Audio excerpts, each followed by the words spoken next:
Nick Bosa is one of the biggest prospects that's happened in quite some time. When you see him on tape, he absolutely lights things up. Like, take this play for example. If you notice, Ohio State has a lot of guys on the line here, so typically this could end up being a blitz. You don't know what it's going to be if you're an offensive line. What Ohio State is actually going to do is have two men drop back into coverage, so this still is going to be a pretty standard four-man rush, but in theory it's going to create some one-on-one matchups, especially along the edge. And that's going to end up being exactly what happens, as Bosa does have a one-on-one matchup with that tackle right there. What Bosa is actually going to try to do on this play is put his right arm right there on that tackle's left side of his body. Typically when it comes to hand placement for an edge rusher or defensive end, the main goal is to just not allow the tackle to get great hand placement. However, what Bosa is going to do here is put his right arm on that left side of the body, simply so he can try to get over to that side of him. And because he is quick enough, that tackle can't quite get over to get perfect hand placement on Bosa, and now Bosa's in good position to get past him. However, now there's another problem that's happening. One of the reasons he was able to get past that tackle so quickly is because that tackle knows that if Bosa does go around him, there's now a halfback ready to make a block.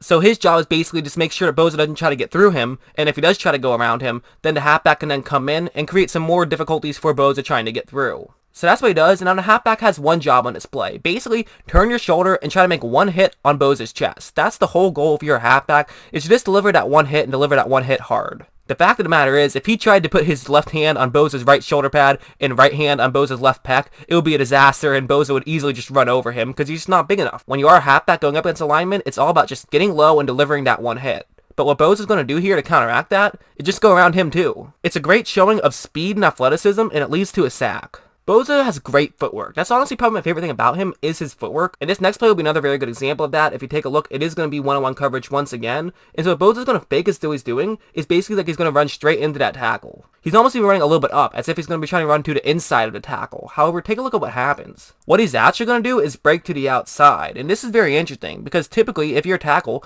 typically proper hand placement would be to get your right hand onto Bosa's left shoulder pad on this play. But because he's going to start running around so late, this now means that the tackle isn't going to be able to get over, and doesn't have the footwork to get over as quickly as Bosa can, and now his hand's going to have to go a lot farther to try to get to Bosa. Bosa knows he has very good footwork, and so he's taking advantage of that. Of course, the problem with this play is now it takes a little bit longer to develop. However, because Bosa is so fast, he's still able to run over and get into the play. Bosa kind of has a straight shot to the quarterback at this point, but the problem is the tackle isn't completely out of play. He could still try to make one last push to push Bosa behind the quarterback and allow good things to happen for their offense. However, Bosa is still quick enough to get to the quarterback and pick up a sack on this play. So Bosa does have great footwork, and I'm not exactly reinventing the wheel by mentioning that. I mean, we think we all have pretty much heard that at this point. But I want to talk about some negatives, because of course there always are some positives and some negatives, and one thing I could see going wrong is something like this. If you take a look, Bosa has a one-on-one matchup on the bottom half of the screen, and take a look at what he's going to do here. So typically, as I mentioned 1,000 times before, but I'll probably mention another 1,000 times because it's so important, is that as a tackle, you want to have your right hand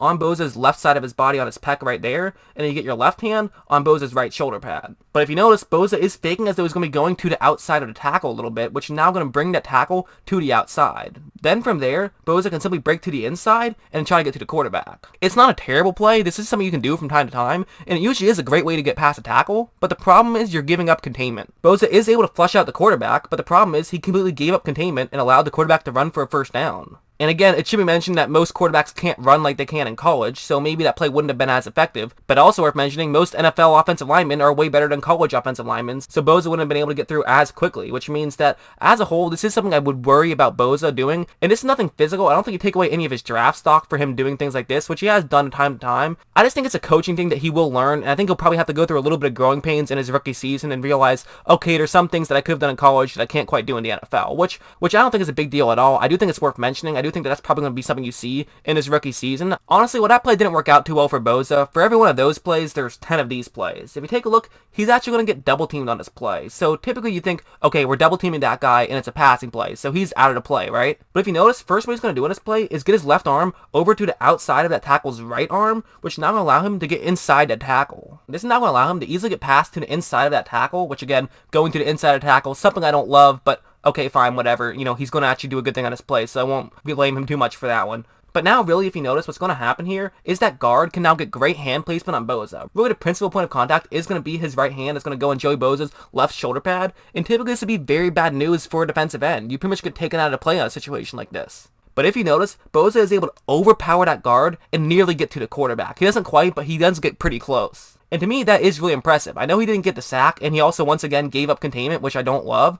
I think it's really impressive just showing how physically good of a player he is. I do think he needs to do a better job in containment and also noticing when there's a double team, but I think he will when he gets older, if that's something you learn with age. To me, kind of one of the things I look for in college athletes isn't how good of a job they do making sure to get great hand placement, because sometimes that just doesn't work out the way you want it to. There are going to be times when you don't get great hand placement, especially as a young college player, but to me what's really impressive is when you don't get that great hand placement, you can still find a way to get into the play or come close to getting into the play. Because if you can do that with bad hand placement, you can do wonders when you have good hand placement. And take a look at this one of showing how talented Bosa can be when he gets hand placement on its side. Like, if you take a look, one thing that's interesting on this play is they actually are going to have a tight end run out to block Bosa for a second before he then finishes his route and goes out to the other side of the screen. So this now means that the tackle has plenty of time to get in position to try to make a play on Bosa. And now, if you take a look, he is in perfect position. I mean, this is just exactly where you'd want to be if you're a left tackle. And now, all you have to do is get good hand placement, which you are in good position to do. So he wants to get his left hand right there and his right hand right there. That's typically where you'd want to be in this situation. But look at what Bosa is going to do here. Specifically with Bosa's left hand against that tackle's right hand, he just knocks it out of the way. It's one of those things you don't notice in real time because how on earth could you? I had to watch this 10 times to notice exactly what happened. But because he did this now makes things a lot easier for him to get past that tackle on that side.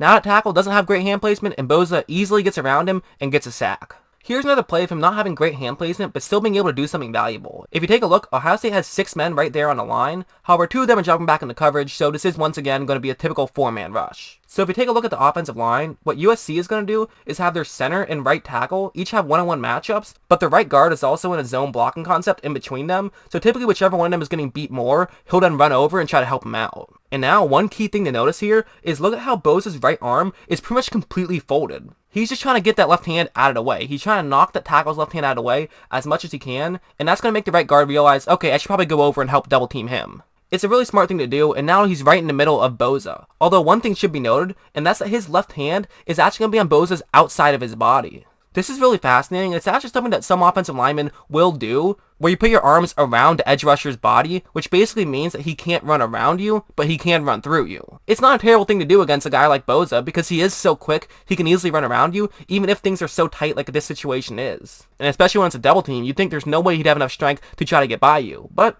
he actually does. He completely pushes by that guard and gets to the quarterback for nearly a sack. He has to throw it away, and that almost was intercepted. So really, it was just a fantastic play from Bosa, and he makes a lot of fantastic plays. This next play will be another example of showing how effective he can be. One key thing to note here is that they're actually going to have an interior lineman drop back into coverage. Then what's going to happen is there is going to be one-on-one matchups across the board, with the exception to the center, who is in a zone blocking concept. But now, because that left guard doesn't have a man to block as well, he's also going to move over and try to block the edge rusher. And of course, that edge rusher is Bosa, so definitely they could use all the help they can get to try to block him. But instead of looking at Bosa right now, I want you to take a look at the other side of the defensive line, because there is something very fascinating happening. They're going to send a defensive tackle right there, and then they're going to pull their edge rusher over, as hopefully on this play you can draw offensive linemen over to create a big gap in the middle of the field. Then the edge rusher can simply just run through. That's the whole point of this play, and it makes a lot of sense, especially when you have an extra man dropping back into coverage, to try to see if you can then outthink them and try to get someone open. And it makes a lot of sense, as you're basically trying to hope that you can sort of get some confusion, get a man through without having to rush any more than just 3 men. So now if you notice, take a look at Bosa here. Really,